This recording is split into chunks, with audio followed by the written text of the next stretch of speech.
Guys, only Jane that gives you the stick. Oh no, no, Eli, no!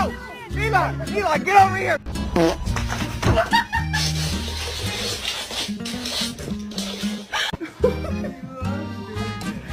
I bet it feels good.